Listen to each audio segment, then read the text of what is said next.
Salam sejahtera buat seluruh warga bangsa.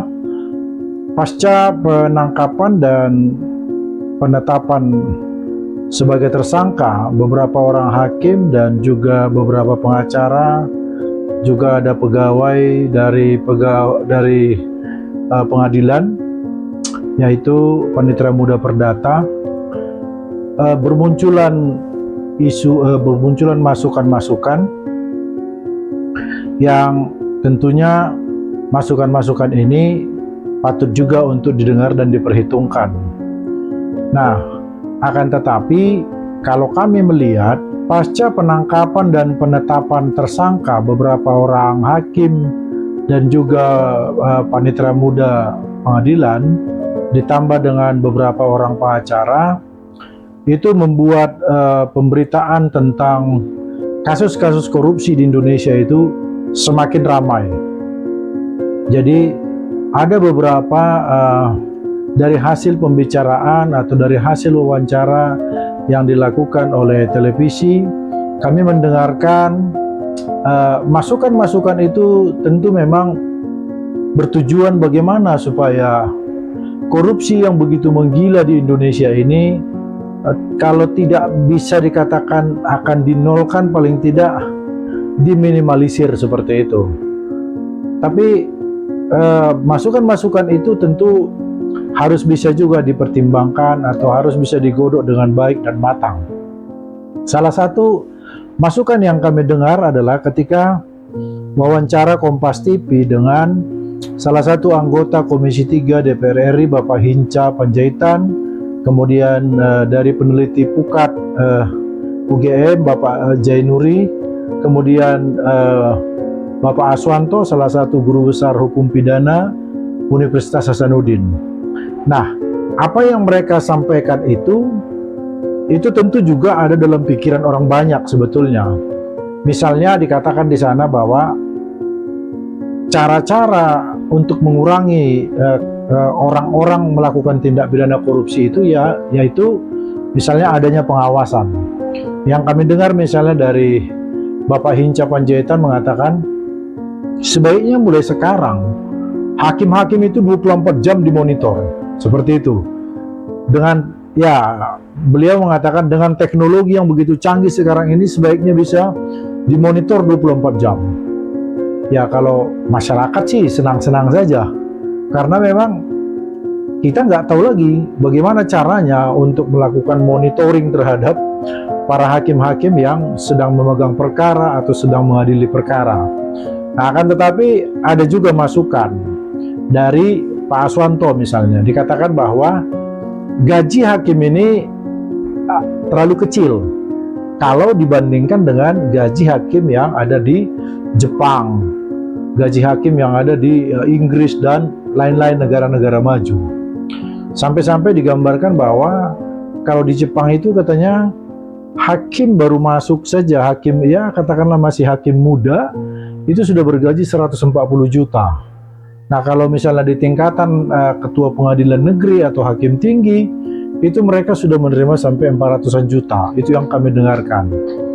Ya, memang bagus-bagus saja kalau bisa kita memberikan gaji yang begitu besar. Tetapi mungkin kan harus ada juga pertimbangan-pertimbangan dengan keuangan negara kita. Tentu memang kami bukan sebagai orang yang memahami tentang sistem keuangan atau manajemen keuangan, tetapi paling tidak kami melihat begini, kalau dinaikkan gaji pun apakah itu bisa menjamin? Itu juga menjadi pertanyaan orang banyak, karena kalau kita mengingat baru kira-kira 5 bulan saja gaji hakim itu dan tunjangannya itu sudah dinaikkan.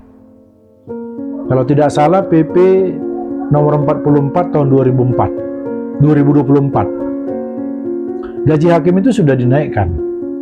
Jadi kalau kami membaca coba tadi PP nomor 44 tahun 2024 itu, kami mengambil misalnya gaji yang terendah saja. Artinya hakim yang baru masuk saja itu gaji pokoknya itu berkisar 2.700.000 kalau tidak salah. dan kemudian ada tunjangan sebagai hakim kurang lebih 11 jutaan sampai 12 juta.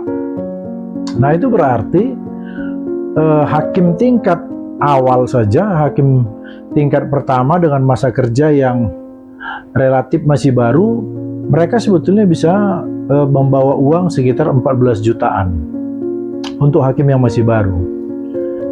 Dan kalau dia sudah jadi ketua pengadilan negeri, mereka bisa membawa uang ke rumah itu kira-kira 30 sampai 40 jutaan, tergantung jabatan dan masa kerja memang. Tapi bagi kami merasa uang itu sebetulnya cukup. Ya, kalau kita mau mengatakan kurang besar, ya apapun kebutuhan kita itu tentu kita tahu kan, sebagai manusia seberapa banyak pun uang yang kita punya itu selalu saja kurang.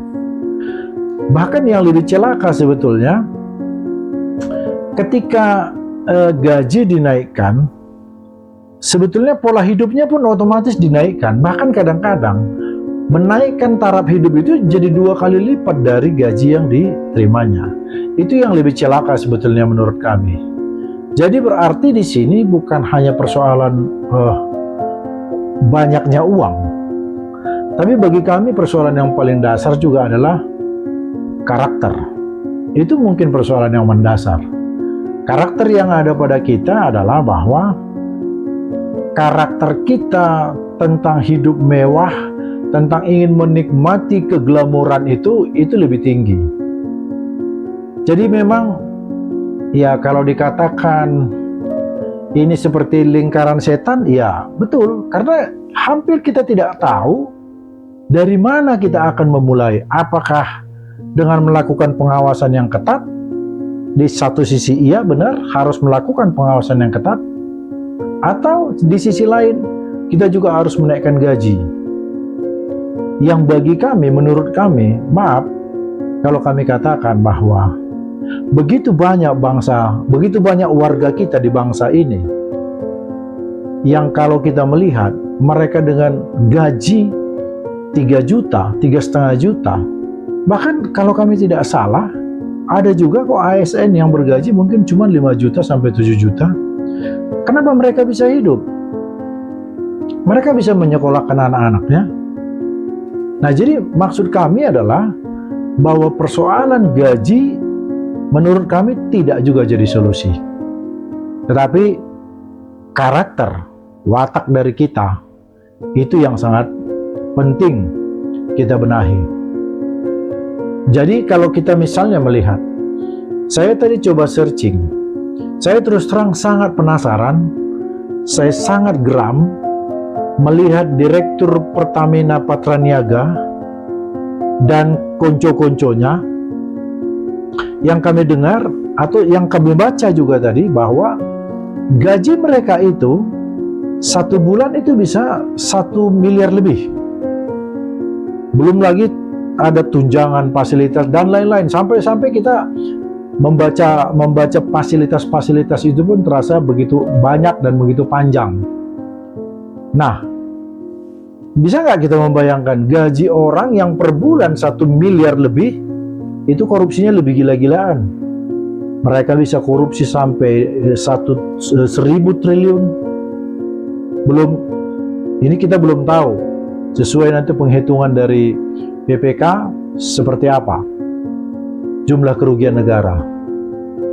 Terus apa yang harus kita lakukan sekarang? Tadi ada juga pembahasan tentang bagaimana hukumnya harus dibenahi, misalnya dalam perkara-perkara pidana yang melibatkan para hakim, para pengacara. Hukumnya dalam hal ini tadi spesifik pembicaraan tentang KUHP. Ya betul, kami sepakat bahwa KUHP itu kadang-kadang membuka peluang-peluang untuk korupsi. Nah, akan tetapi kita harus ingat, korupsi ini juga bukan hanya di pengadilan. Korupsi ini juga dimulai dari polisi. Korupsi ini juga dilanjutkan dengan kejaksaan. Nah, lantas sekarang bagaimana posisi pengacara? Kita harus akui Pengacara pun kadang-kadang ada yang berinisiatif. Tapi terus terang, pengalaman kami berpraktek, kami lebih sering menjadi korban, atau katakanlah kami itu lebih sering mendapatkan tekanan. Secara tidak langsung mendapatkan tekanan dengan peluang-peluang yang ada pada pejabat. Misalnya persoalan kecil saja, kalau di polisian persoalan penahanan, nanti akan dilanjutkan kepada kejaksaan, persoalan penahanan juga. Dilanjutkan lagi nanti di pengadilan, hakim. Jadi ketiga institusi ini kita tahu sama-sama punya hak untuk menahan. Di tiga kesempatan itu, di tiga institusi ini punya peluang untuk menekan klien agar mendapatkan uang. Bagi kami pengacara, kadang-kadang tidak ada pilihan. Terus terang, bagi seorang lawyer, tentu dia harus bisa mengakomodir kepentingan kliennya. Misalnya, kalau kliennya itu harus bekerja, harus menghasilkan uang untuk keluarganya, dia harus membuka usaha. Kalau dia ditahan, tentu usahanya itu mungkin akan tutup, akan seret, dan itu akan berpengaruh kepada keluarganya. Lalu memang akhirnya terjadi hitung-hitungan bagaimana supaya dia bisa di luar, supaya dia bisa bekerja, menghidupi keluarga, dan lain-lain. Nah, maksud kami di sini adalah peluang itu adalah, jadi uang itu yang membuat seseorang itu tidak ditahan. Lalu di sisi lain, ketika si pelapor tidak punya uang untuk memberikan kepada polisi misalnya, maka yang terlapor itu belum tentu ditahan. Nah, inilah peluang-peluang inilah yang sudah berpuluh tahun terjadi di lingkungan peradilan dan di lingkungan kepolisian serta kejaksaan. Dan ini sudah menjadi rahasia umum. Artinya semua praktisi ini mengetahui ini. Ya, tinggal saja kadang-kadang apakah kita akan mengikuti atau tidak. Ya, kalau kita tidak mengikuti, tentu kadang-kadang klien kita ditahan. Kalau dalam perkara pidana, tuntutannya tinggi. Lalu kemudian ketika tuntutan tinggi, tentu itu berpengaruh kepada putusan. Kita pahamlah itu. Kita rasanya sudah berpuluh-puluh tahun ada dalam praktek peradilan. Lalu kemudian nanti hakim pun memutuskannya tidak berani lagi, terlalu jauh dari tuntutan jaksa. Dan yang dikatakan dengan criminal justice system itu ya terintegrasi. Maaf kalau kami katakan terintegrasi permainan itu. Seperti itu.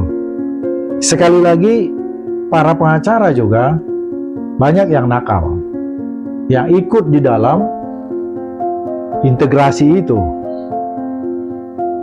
Jadi kami di sini memang terus terang hanya ingin menyampaikan bagaimanakah caranya para pemimpin-pemimpin, terutama buat bapak-bapak kami yang ada di Komisi 3 DPR RI, agar bisa menggodok undang-undang itu untuk menutup peluang-peluang dan celah-celah yang ada dalam kekosongan undang-undang yang ada itu. Semoga para pemimpin, semoga bapak-bapak yang ada di Komisi 3 DPR RI dalam membahas peraturan perundang-undangan ini bisa mengakomodir kepentingan seluruh warga masyarakat agar betul-betul bisa terlindungi dari hukum dan betul-betul terminimalisir peluang-peluang bagi pejabat-pejabat yang berkompeten untuk melakukan penyalahgunaan kewenangannya. Semoga video kami ini bisa bermanfaat dan tentu ini menjadi koreksi bagi semua kita demi perbaikan persoalan hukum yang ada di Indonesia. Terima kasih.